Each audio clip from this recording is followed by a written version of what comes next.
이로써 우리도 듣던 날부터 너희를 위하여 기도하기를 그치지 아니하고 구하노니 너희로 하여금 모든 신령한 지혜와 총명에 하나님의 뜻을 아는 것으로 채우게 하시고 주께 합당하게 행하여 범사에 기쁘시게 하고 모든 선한 일에 열매를 맺게 하시며 하나님을 아는 것에 자라게 하시고 그의 영광이 힘을 따라 모든 능력으로 능하게 하시며 기쁨으로 모든 견딘과 오래 참음에 이르게 하시고 우리로 하여금 빛 가운데서 성도의 기업의 부분을 얻기에 합당하게 하신 아버지께 감사하게 하시기를 원하노라.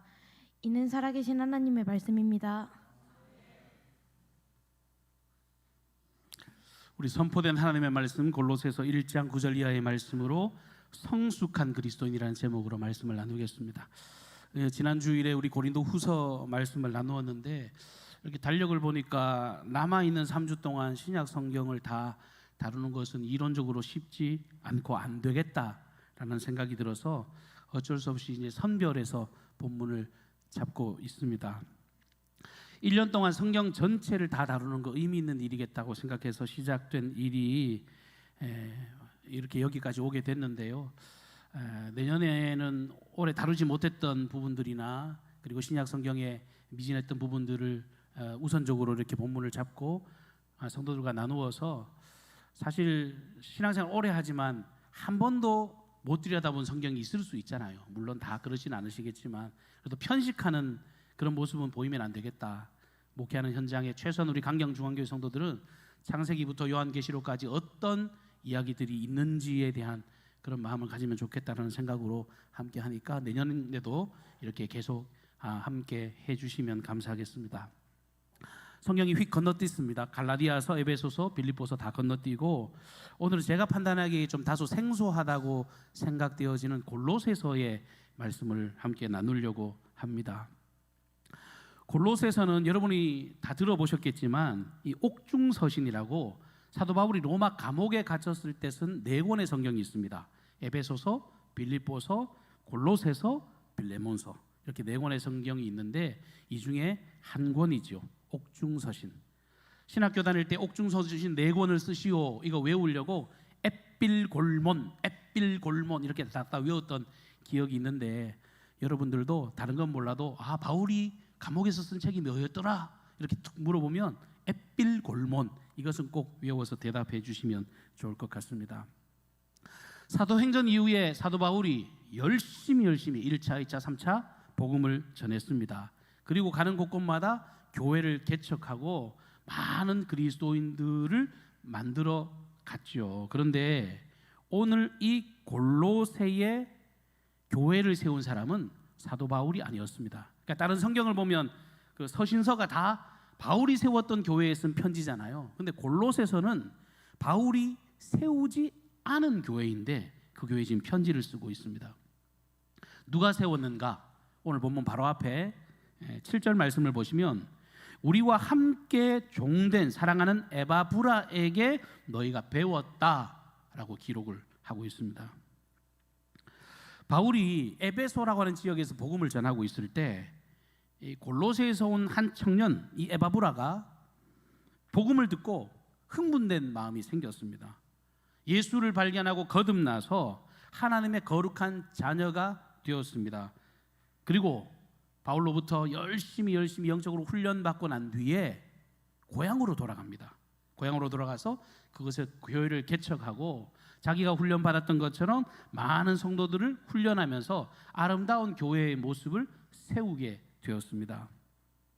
이번 성지순례 때 사실은 처음에는 어느 지역인지 잘 머릿속에 안 들어오던데 찍어놓은 사진을 보고 여기도 갔다 왔네 이렇게 생각이 들었어요. 근데 돌이켜 생각해 보니까 제가 에베소도 갔다 왔고 이 골로새도 갔다 왔어요. 근데 에베소는 이 아데미 여신 신전부터 입이 떡 벌어집니다. 원형 경기장 해서요. 지금 남아있는 흔적 2500년 3000년 전의 유적이라고 그 돌덩어리가 그냥 몇 개 남아있지가 아니라 엄청난 기둥들이 화려하게 장식되어 있는 기둥들이 있고 그 원래의 그 에베소 지역이라고 하는 엄청난 도시라는 것을 제가 봤거든요. 근데 그에 비해서 골로새는 지금 봐도 그냥 시골, 한적한 시골의 모습. 차 타고 지나가는데 시골 아주머니가 뭐 우리네와 별로 다를 것 없이 그런 시골의 모습을 가지고 있었습니다. 여러분 입장 바꿔서 한번 생각해 보십시오. 화려한 대도시에서 뭐 지금 우리 뭐 수도 서울에 뭐 못지않을 만큼 엄청난 큰 도시에서 예수를 만났습니다. 은혜를 경험했습니다. 그러면 그 현장에서 머물고 더 큰 영향을 나타낼 수 있지 않았겠습니까? 그런데 이 에바브라는 자기 고향 사람들이 걸렸던 거예요. 내가 사랑하는 가족들, 내 이웃들, 나와 함께 먹고 마시던 사람들에게 이 귀하고 아름다운 가치를 전했으면 좋겠다. 그런 자발적인 마음으로 돌아가서 교회를 건축하고 그를 양육하는 모습, 정말 멋지고 아름다운 모습이죠. 그러니까 사도 바울의 이 열정 못지않게 이 에바브라가 가진 그 선한 마음이 정말 멋지다고 생각이 되어졌습니다. 수년이 지난 후에 바울이 복음 전하다가 로마 감옥에 수감이 되었는데 이 골로새 교회 개척자였던 에바브라, 이제는 어엿한 교회 지도자가 된 이가 영적인 스승을 소위 면회 온 거예요. 사도 바울을 만나가지고 그를 문안하러 찾아왔더랬는데 그때 골로새 교회 이야기를 바울이 듣게 된 겁니다. 하나하나 이 에바브라가 했던 사역의 내용을 듣다 보니까 너무너무 흐뭇한 겁니다. 마음이 따뜻해지고 아비의 미소가 저절로 지어졌지 않겠습니까? 참 너무너무 잘했다, 고맙다, 그러면서 감사의 고백을 하나님께 드리면서 그때 바울이 작심을 해요. 그 이야기를 들으면서 영적 큰 결심을 하고 있는데 그 결심의 내용이 오늘 바로 우리가 읽었던 본문 내용입니다. 무슨 결심이냐? 9절 말씀해 보시면 이로써 우리도 듣던 날부터 너희를 위하여 기도하기를 그치지 아니하고 구하노니, 이렇게 기록하죠. 내가 골로새 교회에 대한 일들을 위해서 놓고 여러 번 기도를 드리긴 했지만 너희의 이야기를 듣고 보니까 야, 이 기도 여기서 끝내면 안 되겠다, 이 기도를 멈춰서는 안 되겠다, 나 정말 열심히 작심하고 내가 기도할게 라고 약속을 하고 있습니다. 그리고 그 구체적인 기도의 내용이 오늘 본문 전체에 담겨져 있죠. 골로새 교인들이 언제나 주님 보시기에 합당하게 행동하고 범사에 하나님을 기쁘시게 하는 성도들이 되기를 원합니다. 더 나아가서 모든 선한 일에 열매를 많이 맺는 자들이 되고 하나님을 알아가되 점점점 더 잘 알아가는 성도들이 되기를 원합니다. 그렇게 기도하겠다는 거예요. 여러분, 제가 주보에 매주일 기도의 제목을 내놓습니다만 이걸 위해 기도해 주십시오, 이걸 위해 기도해 주십시오 쓰잖아요. 이 뭐 순서는 그렇게 중요한 게 아니에요. 그 내용 자체가 너무너무 주옥과 같은 기도의 제목인데 이 많은 내용을 딱 한 구절로 한마디로 요약하라면 이렇게 요약할 수 있겠습니다.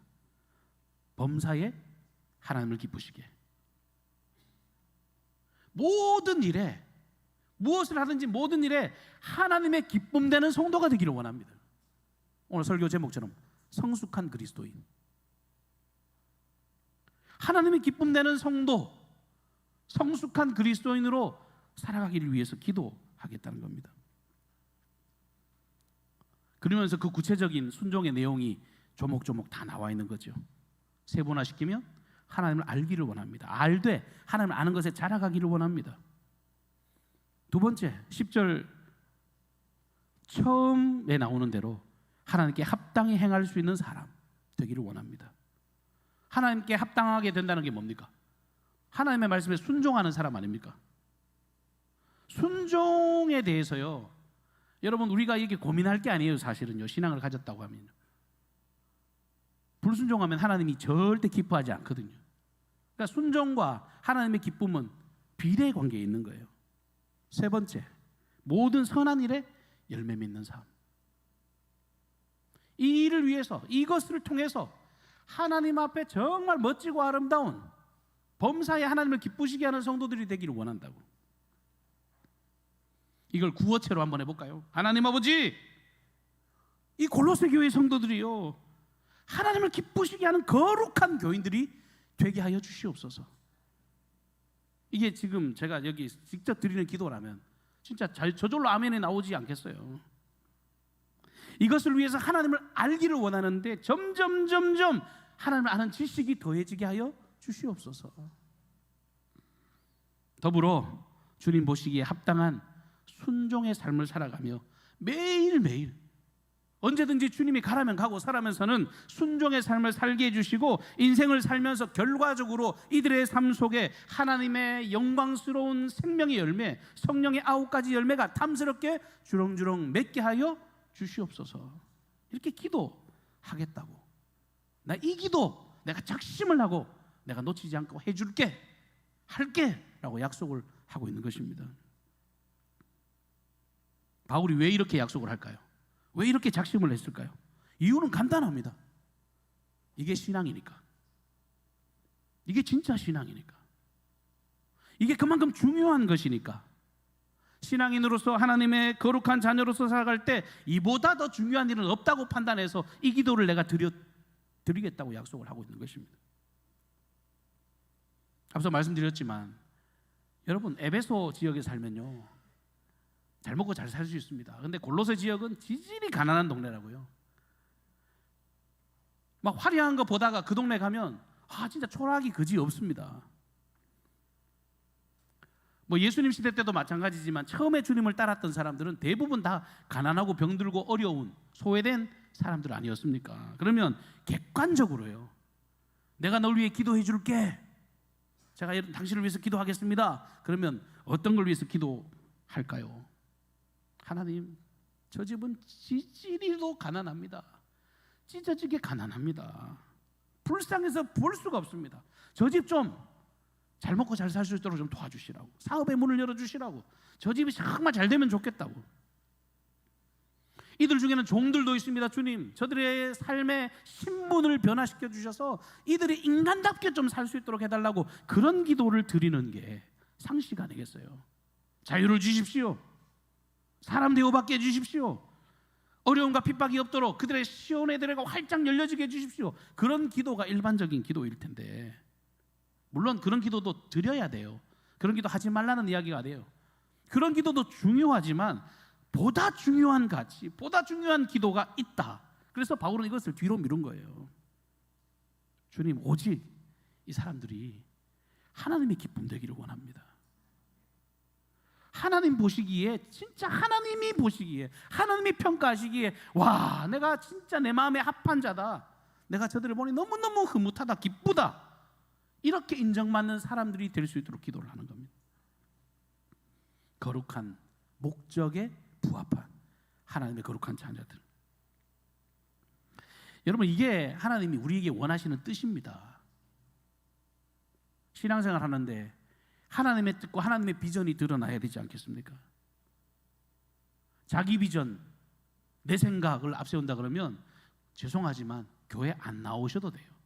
만약 그게 목적이라면. 목사가 교회 나오지 마라 그랬다고, 여러분, 본질적으로 그렇다는 거예요.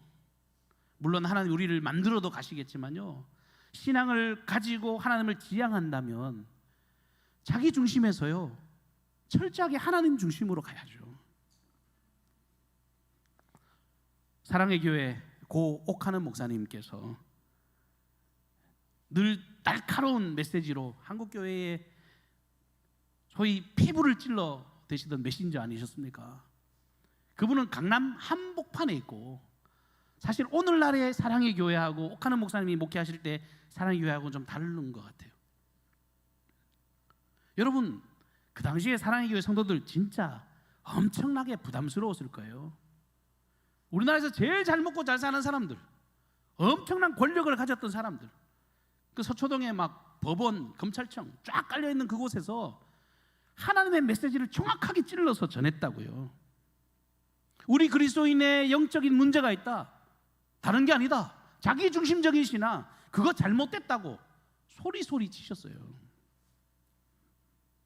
이 서구 그리스도인들, 신학자들이 한국 교회를 이게 몇 번 방문하고 오가면서 이 한국 교회를 진단할 때 빼놓지 않고 하는 진단이 있습니다.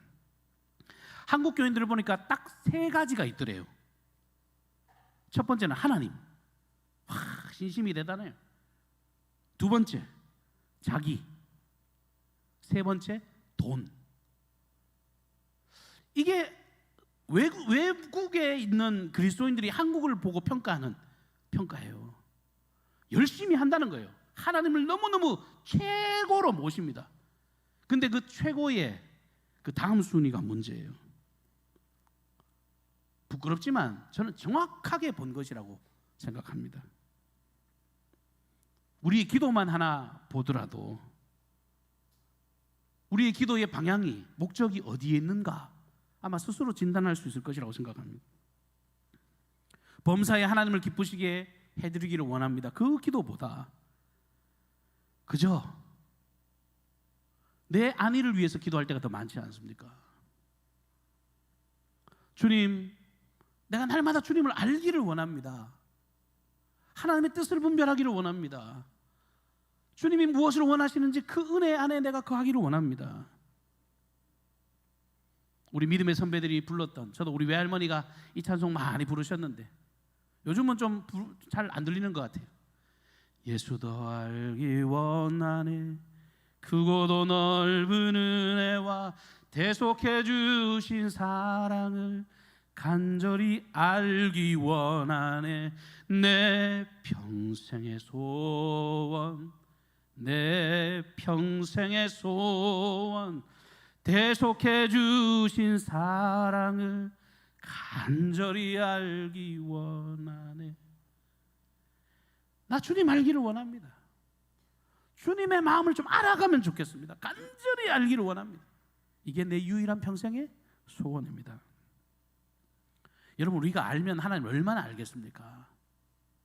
하나님을 아는 일이 결단코 쉬운 일이 아니죠. 온 천지 만물을 창조하시고 처음과 끝이 되시며 모든 시간을 초월해서 이루시는 그 전지전능한 하나님을 우리가 알면 얼마나 알겠습니까? 그러니까 하나님이 말씀을 통해서, 성경을 통해서 계시해 준 것 외에 우리가 하나님을 알아갈 방법이 없는데 목적 자체가 중요하잖아요. 내까지가 부족하지만, 저는 죄인 중에 개수이지만 주 예수의 은혜로 내가 하나님의 거룩한 자녀가 돼서 내가 이제 하나님을 알게 됐습니다. 근데 조금이라도 주님의 광대하심을 발견하게 해주십시오. 조금이라도 주님의 뜻이 뭔지를 진짜 고민하면서 그분을 알기를 원합니다. 근데 바울의 기도의 제목 보면 하나님을 아는 것에 자라게 하시고, 이것을 위해 기도한다 그러잖아요.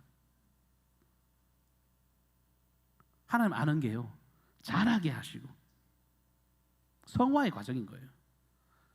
여러분, 지금 좀 부족해도 여러분 이런 열망이 있으면요 점점점 좋아집니다.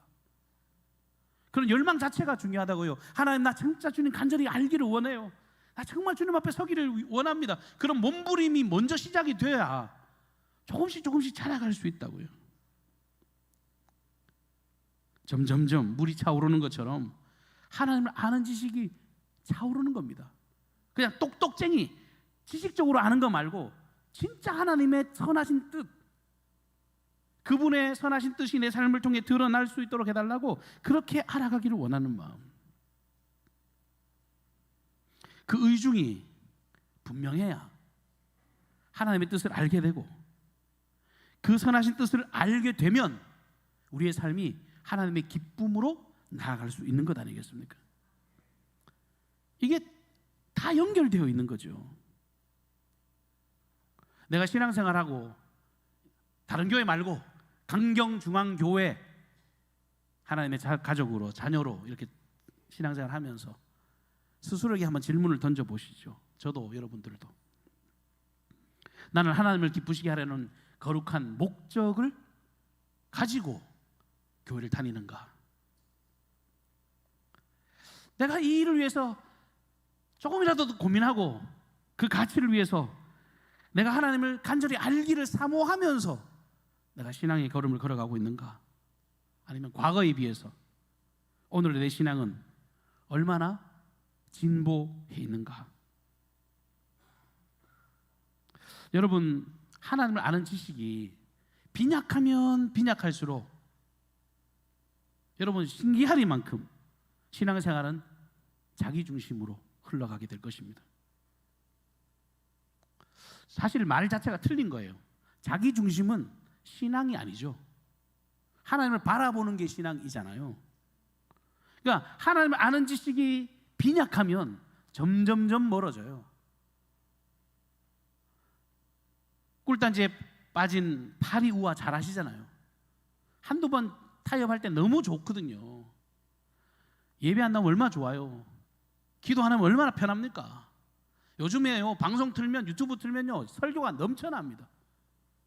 근데 저는 담임 목사로서 정확하게 말씀드릴 수 있는데요, 설교 아무리 어른들 설교 듣는데 여러분 함께 공유할 수 있는 공동체, 나눌 수 있는 이웃, 우리가 살아갈 수 있는 삶의 영역이 없다면 그건 대학을 40년 다닌 대학생이랑 똑같은 겁니다. 그거 뭐 하려고요?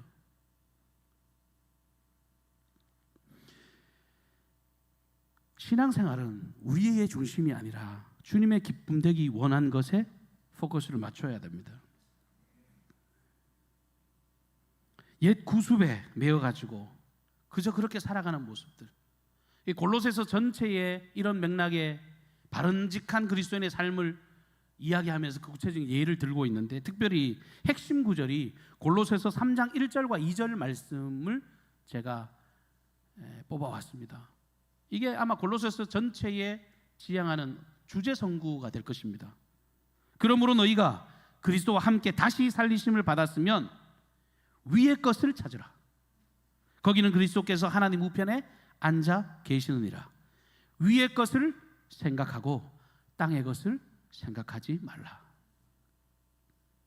바른 강경 땅에 디디고 살아가는데 우리 생각은, 안테나는 언제나 위의 것에 포커스를 맞추고 살아가라는 거예요. 땅의 것에 관심 두지 말고 대충 살라는 이야기가 아닙니다. 여러분 직장생활 열심히 해야 되고요, 여러분 사업도 열심히 해야 됩니다. 근데 그 모든 일에 포커스를 위의 것에 맞추어서 충성스럽게 살아가라. 위의 것에 초점을 맞추고 살아가는 사람을 그리스도인이라고 부르고, 그것을 성숙한 성도라고 불러줄 수 있는 것입니다. 오늘 사도 바울의 기도의 제목이 저와 여러분의 복된 기도의 제목이 되기를 주님 이름으로 축복합니다. 주님, 어떻게 하면 우리가 주님이 보시기에 합당한 주님의 기쁨을 드러내는 순종의 사람이 될 수 있을까요? 타인을 위해서 기도하기로 작정했던 이 바울처럼 오늘 예배하는 저와 여러분이 작심을 하기를 바랍니다.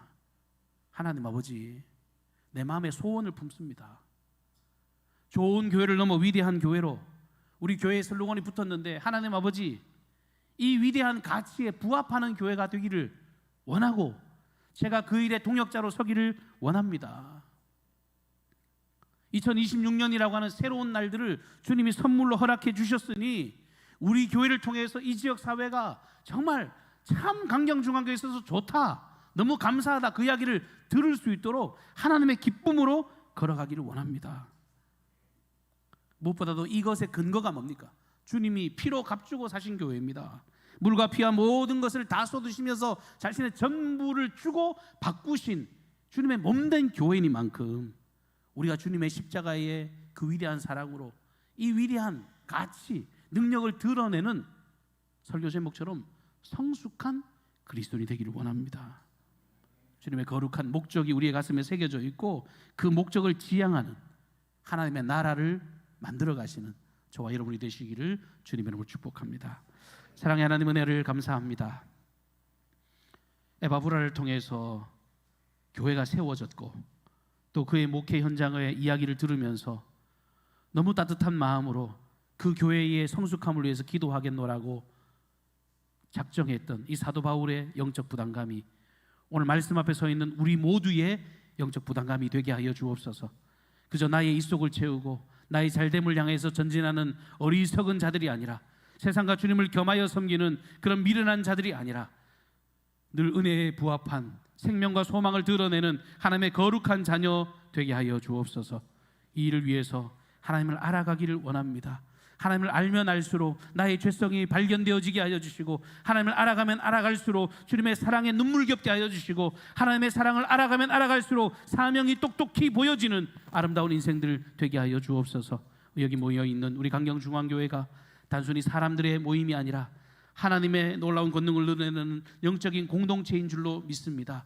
흩어져 아버지 복음을 전하게 하여 주시고 이 대림절 기간 주 예수의 생명을 만방 가운데 자신 있게 증거하는 이 위대한 가치를 아버지 평생 전달하며 살아갈 수 있는 복음 전자자로 승리케 하여 주옵소서. 삶의 모든 걸음을 주님께 의탁하고 또한 주님의 기쁨 되기를 간절히 소망하오며 예수님의 존귀하신 이름으로 기도하옵나이다.